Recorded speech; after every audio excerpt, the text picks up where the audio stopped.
कि उनके ऊपर किसी प्रकार की कोई केस नहीं, जो थी उनका डिसाइड हो चुका है, डिसीजन हो गया, कोई केस नहीं थी। इनका इनकाउंटर ऑल ऑफ सडन जो किया गया, इनकाउंटर होने का ग्राउंड क्या है? और एक बात, दूसरी बात, ये घर में से निकाल करके ले गया है 3 बजे के लगभग में। तो इनकाउंटर का क्या मतलब? इनकाउंटर का मतलब 2 ग्रुप्स।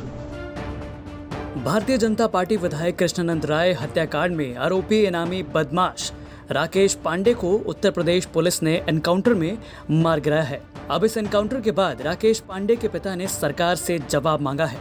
पिता ने पूछा है कि आखिर किस आधार पर राकेश का एनकाउंटर किया गया है।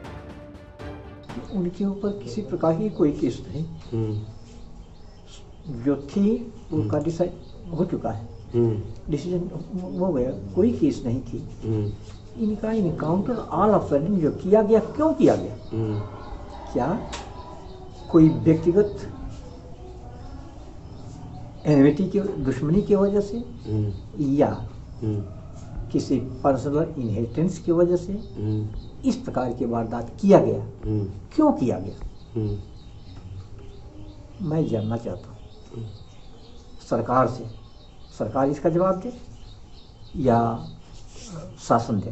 शासन और सरकार एक ही बात है। इनकाउंटर होने का ग्राउंड क्या है? पिता ने इस एनकाउंटर पर सवाल उठाते हुए कहा कि उस पर किसी प्रकार का कोई केस नहीं था, जो था उसका फैसला हो चुका है। अचानक इसका एनकाउंटर किया गया, वो क्यों किया गया? क्या कोई व्यक्तिगत दुश्मनी की वजह से या किसी पर्सनल इंटरेस्ट की वजह से वारदात को अंजाम दिया गया है? इससे कंसर्निंग किसी पेपर में भी नहीं दिया है, टीवी के ऊपर भी नहीं दिया है, और न ही किस प्रकार का डिक्लेरेशन, घोषणा है। ये शो किया जा रहा है उनकी माँ हॉस्पिटलाइज्ड है जी, दवा के लिए वो वहाँ गई हुई है, जिसका कि वो देखभाल करते थे। किस हॉस्पिटल में? लखनऊ में? लखनऊ की जीएमसी में। अच्छा। थी वो करके, और उनको वो करके डिस्चार्ज किया गया है अभी कल परसों में, कल ही परसों में। अब उसी के संबंधित वो दवा के लिए या दूसरे तीसरे चीज़ों के लिए, क्योंकि इन कोरोना का वो होने की वजह से संक्रमित के वो न हो पाए, इसलिए वो उसी के दवा वगैरह के बाद में वही वहाँ की देखभाल करते थे, संरक्षित थे। इतना ही नहीं, राकेश पांडे के पिता का तो यहाँ तक कहना है कि एसटीएफ की टीम उनके बेटे को घर से निकाल कर ले गए थे, और वो जानना चाहते हैं कि आखिर एनकाउंटर किस बेस पर हुआ है। सरकार इसका जवाब दे। एनकाउंटर करने का आधार क्या है? हालांकि इस मामले को लेकर आईजी एसटीएफ अमिताभ यश ने कहा कि मुझे राकेश के पिता से हमदर्दी है, लेकिन जो अपराधी है और उसका रिकॉर्ड है, उस पर पुलिस तो गोली चलाएगी ही। अमिताभ यश ने साफ कह दिया है कि राकेश पांडे के ऊपर कई केस दर्ज थे, और उसके ऊपर कृष्णानंद राय के साथ चल रहे पुलिस वालों के शरीर में 100 गोलियां उतारने का भी आरोप था।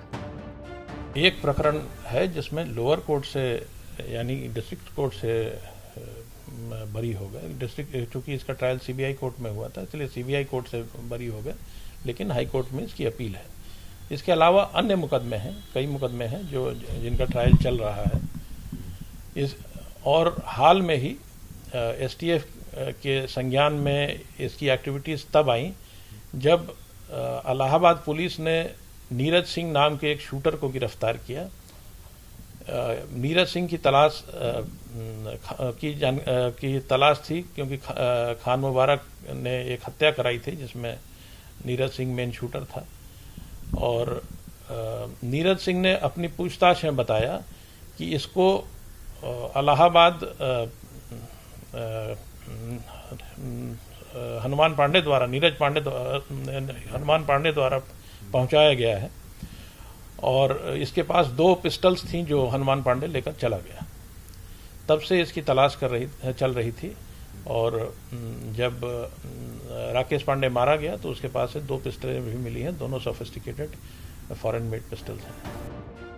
भले ही पुलिस ने मुख्तार अंसारी के करीबी कहे जाने वाले राकेश पांडे को एनकाउंटर में ढेर कर दिया हो, लेकिन यूपी की सियासत में एक तबका ऐसा भी है जो इस एनकाउंटर को ब्राह्मणवाद से जोड़ना चाहता है। लेकिन सच्चाई तो ये है कि एक अपराधी बस अपराधी होता है, और उसका किसी जात, धर्म या संप्रदाय से कुछ लेना देना नहीं होता। ब्यूरो रिपोर्ट, यूपी तक।